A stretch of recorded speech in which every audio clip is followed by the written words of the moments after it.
Joining us is the former Labor Senator Stephen Conroy. There's a few Victorian stories about. Good to see you, Stephen. How was your break? Good to see you. It was good. It was good. I was in Washington at the Australian-American Leadership Dialogue, which was fantastic to get back in among all those discussions around China or around Ukraine. Well, I was going to start with Victoria, but that's interesting that you bring that up because the Global Times has made some interesting comments about Richard Marles yesterday.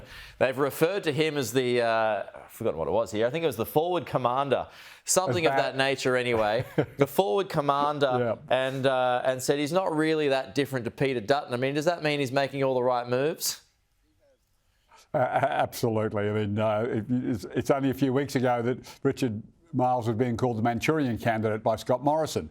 But I was lucky enough to be at a couple of Richard's speeches over in Washington as well, and he absolutely hit the right message that Australia will do what's in Australians' national interest. It won't be bullied by China. It wants to have a respectful relationship, but China's behaviour continues to undermine the international rules-based system, and you just can't accept that it's going to behave that way and not make comment. And what, if any, concerns did the Americans share with you while you were there?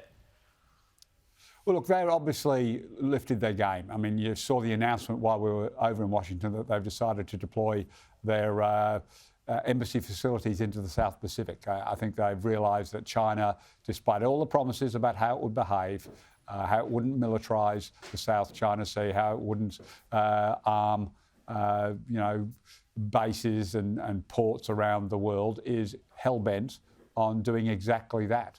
So the Americans are very, very alert to the fact that the Chinese debt trap program, you just got to look at Sri Lanka, disaster, is the hook that they're trying to reel all these Pacific nation islands in. So it's great to see Australia working so hard, and Penny Wong and Pat Conroy, no relation, working so hard to keep the Pacific Islands wanting Australia to be the security partner of choice. I think it's fair to say that Penny Wong has done a fairly good job since she's become the foreign minister, and she's certainly got potential to be one of our best ever.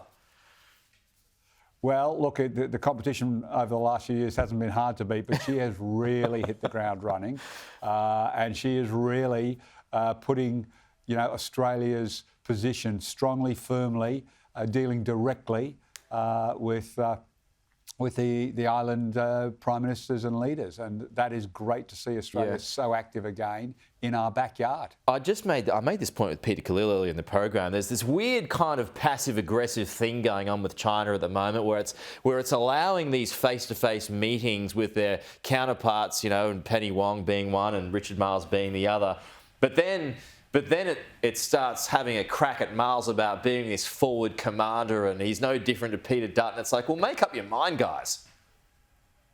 That's right.